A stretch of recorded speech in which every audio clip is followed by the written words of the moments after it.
ಶಿವಕುಮಾರ್ ಅವರು ಈ ರಾಜ್ಯದ ಮುಖ್ಯಮಂತ್ರಿ ಆಗಬೇಕು ಅಂತ ಕನಸು ಕಾಣ್ತಾ ಇರುವ ವ್ಯಕ್ತಿ, ಮಹತ್ವಾಕಾಂಕ್ಷೆ ರಾಜಕಾರಣಿ ಆಗ್ಲಿ ಅವಕಾಶ ಸಿಕ್ಕಿದ್ರೆ. ಆದರೆ ಕೆಲವೊಂದು ಬಾರಿ ಡಿ.ಕೆ. ಶಿವಕುಮಾರ್ ಅವರ ಕ್ರಿಯೆ ಹಾಗೆ ಪ್ರತಿಕ್ರಿಯೆಗಳು, ಎಸ್ಪೆಷಲಿ ಅವರ ಪೊಲಿಟಿಕಲ್ ಆಟಿಟ್ಯೂಡ್, ಈಗಲೇ ಹೀಗೆ ಸಿಎಂ ಆದರೆ ಹೇಗೆ ಅನ್ನೋ ಚರ್ಚೆ ವಿರೋಧ ಪಕ್ಷಗಳು ಹಾಗೆ ಜನಸಾಮಾನ್ಯರು ಮಾಡೋ ರೀತಿಯಲ್ಲಿ ಆಗ್ಬಿಡುತ್ತೆ. ಫಾರ್ ಎಕ್ಸಾಂಪಲ್, ಕಸದ ವಿಚಾರ. ಬೆಂಗಳೂರಿನಲ್ಲಿ ಕಸ ವಿಲೇವಾರಿ ವಿಚಾರಕ್ಕೆ ಸಂಬಂಧಪಟ್ಟಂತೆ ಉದ್ಭವವಾಗಿರುವ ಸಮಸ್ಯೆ. ನಿನ್ನೆ ಡಿ.ಕೆ. ಶಿವಕುಮಾರ್ ಅವರು ದೊಡ್ಡಬಳ್ಳಾಪುರ ಕ್ಷೇತ್ರ ವ್ಯಾಪ್ತಿಗೆ ಹೋಗ್ತಾ ಇದ್ದ ಕಸವನ್ನ ತಡೆದ್ರು ಅನ್ನೋ ಕಾರಣಕ್ಕೆ ಬಿಜೆಪಿ ಶಾಸಕ ಧೀರಜ್ ಮುನಿರಾಜು ಅವರ ವಿರುದ್ಧವಾಗಿ ಮಾತನಾಡಿದ ಆ ಮಾತುಗಳು, ಆ ಮಾತಿನಲ್ಲಿದ್ದ ಆಟಿಟ್ಯೂಡ್, ಡಿ.ಕೆ. ಶಿವಕುಮಾರ್ ಅವರು ಈಗಲೇ ಹೀಗೆ ಸಿಎಂ ಆದರೆ ಹೇಗೆ ಅನ್ನೋ ಪ್ರಶ್ನೆ ಹುಟ್ಟು ಹಾಗೆ ಮಾಡಿದೆ. ಮ್ಯಾಟರ್ ಕಸಾನೆ, ಅದರ ಜೊತೆಯಲ್ಲಿ ಮೇನ್ ಮ್ಯಾಟರ್ ಆಗಿದ್ದು ಡಿ.ಕೆ. ಶಿವಕುಮಾರ್ ಅವರ ಪ್ರತಿಕ್ರಿಯೆಯ ವಿಧಾನ. ಇದು ಹೊಸದಲ್ಲ ನಿಜ. ಹಿಂದೆ ಸಿನಿಮಾ ರಂಗದವರ ನೆಟ್ಟು ಬೋಲ್ಟು ಟೈಟ್ ಮಾಡಬೇಕು ಅಂದಿದ್ರು. ಅಪಾರ್ಟ್ಮೆಂಟ್ ಅಸೋಸಿಯೇಷನ್ನ ಸಂದರ್ಭದಲ್ಲೂ ಕೂಡ ಅವರನ್ನು ಅಡ್ರೆಸ್ ಮಾಡಿ ಮಾತನಾಡ್ತಾ ಇದ್ದ ಸಂದರ್ಭದಲ್ಲೂ ಕೂಡ ಡಿ.ಕೆ. ಶಿವಕುಮಾರ್ ಅವರ ಮಾತು, ಮ್ಯಾನರಿಸಮ್ ಚರ್ಚೆ ಗ್ರಾಸವಾಗಿತ್ತು. ಇದೀಗ ಕಸದ ವಿಚಾರದಲ್ಲೂ ಕೂಡ, ಕಸ ನಿರ್ವಹಣೆ ವಿಚಾರದಲ್ಲಿ ಸರ್ಕಾರಗಳು ಕಾಲಾನುಸಾರ ಹೇಗೆಲ್ಲ ವಿಫಲವಾಗ್ತಾ ಬಂದಿದೆ ಅನ್ನೋದನ್ನು ನಾವು ಗಮನಿಸಿದ್ದೀವಿ. ಹಿಂದಿದ್ದ ಬಿಜೆಪಿ ಸರ್ಕಾರದ ಅವಧಿಯಲ್ಲೂ ಅಷ್ಟೇ, ಈಗಿರುವ ಕಾಂಗ್ರೆಸ್ ಅವಧಿಯಲ್ಲೂ ಅಷ್ಟೇ. ಆದರೆ ಸಮಸ್ಯೆ ಅಂತ ಹೇಳಿಬಿಟ್ರೆ ಧಮಕಿ ಹಾಕೋ ಲೆವೆಲ್ಗೆ ಸರ್ಕಾರದ ಪ್ರತಿನಿಧಿಗಳು, ಅದರಲ್ಲೂ ಡಿ.ಕೆ. ಶಿವಕುಮಾರ್ ಅಂತ ಮಹತ್ವಾಕಾಂಕ್ಷಿ ರಾಜಕಾರಣಿ ಹೋಗ್ಬಿಟ್ರೆ ಹಾಗಾದ್ರೆ ಸಮಸ್ಯೆಯನ್ನು ಹೇಳ್ಕೊಡೋ ವಿಧಾನ ಹೇಗೆ, ಇದಕ್ಕೆ ಪರಿಹಾರ ಸಿಗುತ್ತಾ ಅನ್ನೋ ಪ್ರಶ್ನೆಗೆ ಬಂದು ನಿಲ್ಲುತ್ತೆ. ಇದೇ ವಿಚಾರವನ್ನು ಇವತ್ತು ಚರ್ಚೆಗೆ ಒಳಪಡಿಸೋಣ. ಕಸದ ಜೊತೆಯಲ್ಲೇ ಕಸದ ಸಮಸ್ಯೆಯನ್ನು ಅಡ್ರೆಸ್ ಮಾಡಬೇಕಾಗಿದ್ದ ನಮ್ಮ ಸರ್ಕಾರದ ಪ್ರತಿನಿಧಿಗಳ ಆಟಿಟ್ಯೂಡ್, ಈ ವಿಚಾರವನ್ನು ಚರ್ಚೆಗೆ ಒಳಪಡಿಸೋಣ.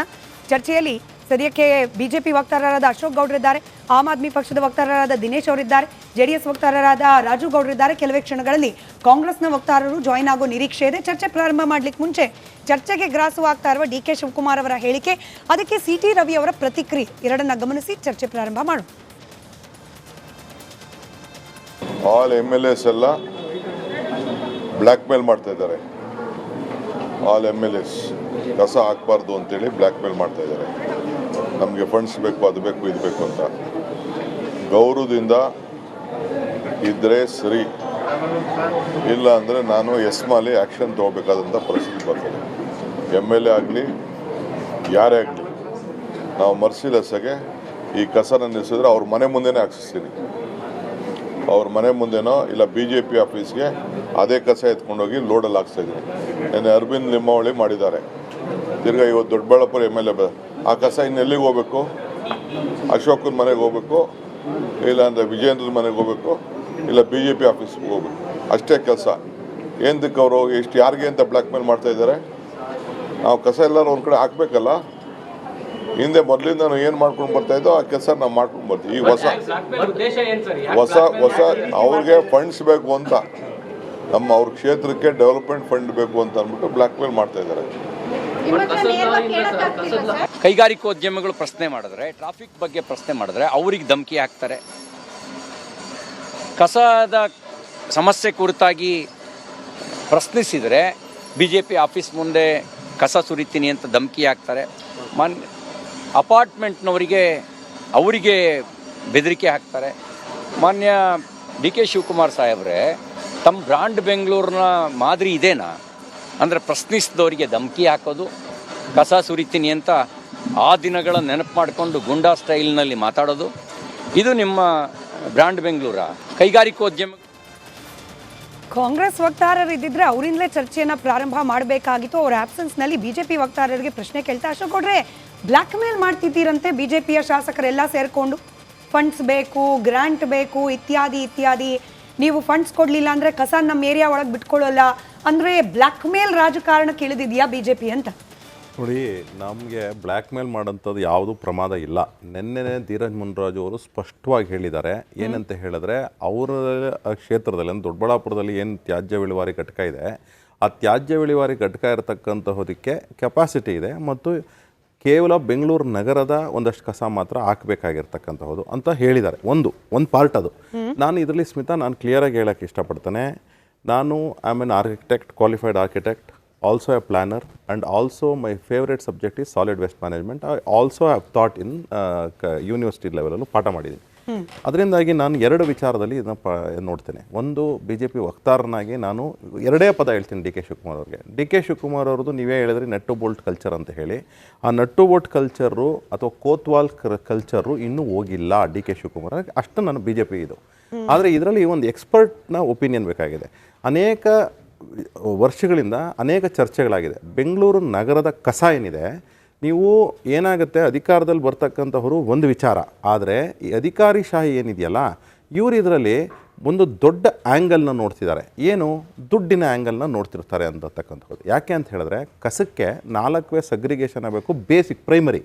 ಇನ್ನೂ ಜೊತೆಗೆ ಹೋಗಬೇಕು ಅಂತ ಹೇಳಿದ್ರೆ 6 ಇಂದ 8 ಅಥವಾ 18 ಸಗ್ರಿಗೇಷನ್ ಇದೆ. ಅದರಲ್ಲಿ ಪ್ರೈಮರಿಯಾಗಿ ಪೆರಿಷಬಲ್ ವೇಸ್ಟು ಮತ್ತು ಮೆಡಿಕಲ್ ವೇಸ್ಟು ಇವೆರಡು ವಿಚಾರ. ಆದರೆ ಇನ್ನೊಂದು ರೀಸೈಕಲಬಲ್ ಮತ್ತು ರೀಯೂಸಬಲ್ಲು.